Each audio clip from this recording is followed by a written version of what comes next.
Alright guys, Papa Pepper here with another Plants on the Homestead video.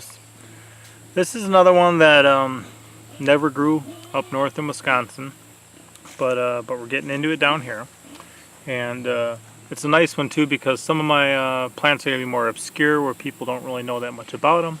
Other ones are going to be more common, and this is one that a lot of people around the entire world can at least find some variety that's going to work well for their area. Some places farther north, not going to be the case, but there's plenty of places all around the world where people are already growing these. And this is the fig tree. So this variety happens to be brown turkey. And down here in Arkansas, there's quite a few different varieties that'll grow. And there's definitely more varieties that grow farther south, but there are also some like the Chicago Hardy, which will grow up in Chicago, the Brooklyn White, which will grow up in New York. You know, the Celeste is another northern one, so there's ones that'll work in a lot of different areas. These ones here, even the brown turkey, they some winters they'll actually die back to the ground level. So whatever you have below the ground is going to be safe sometimes, and everything above that is going to die back and not be alive in the spring. But then it regrows from the roots every spring. This one here, you can see it's got a couple different ones on it. It's got a very tiny one up at the top. It's got a green one over here. And then a nice one that's almost ripe. And we've already had 2 ripe ones off of this particular plant. Behind me I've got a whole swimming pool full of propagated ones and some other stuff, and the same thing over there. And one thing that I'm looking for is this is going to be kind of more of a shrub, more of a bush type growth.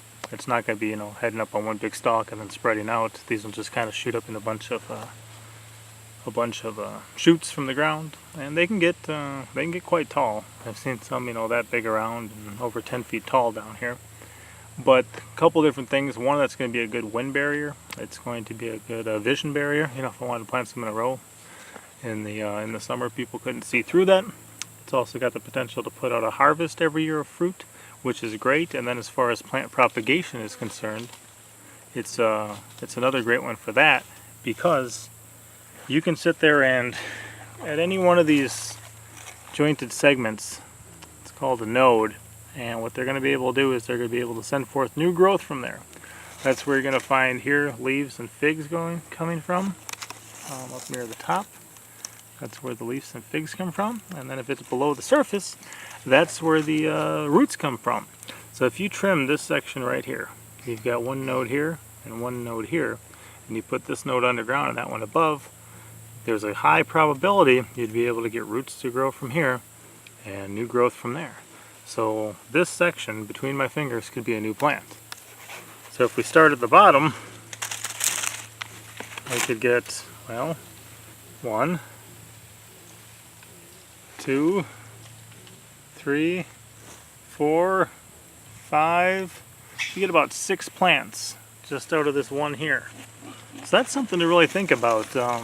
I've seen these for sale for 10 bucks a piece. This one could be worth 60 bucks, plus I would still have the root.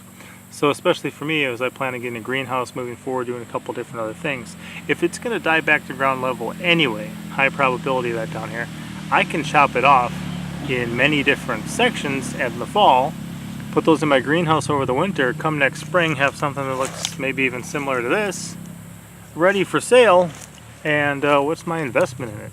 I took a couple snips, shoved it in the dirt. That's about it. So one thing I do want to get into moving forward is plant propagation. I think it's wonderful, especially with food-bearing plants. You know, if nobody buys this one this year for $10, well then I eat the fruit, and it'll get bigger and I'll sell it for $15 next year or something like that. I mean, this is incredible stuff. So we're also going to be looking at some different varieties of figs. Like I said, right now I think I still have a Celeste and a Brooklyn White here as well. And then I've got quite a few of the brown turkeys. But anything I can get to grow and get to start growing, I can get to making a whole bunch more for my personal use, enough to share, enough to sell, enough to do whatever I want with. And just another excellent opportunity of a good food-bearing plant to have on the homestead that can potentially also be used for a source of income or a great bartering thing. Hey, I'll give you 3 fig plants for a rabbit, you know, or whatever it may be. So just different ways we plan on using our space. Another plant for the homestead. Pop out.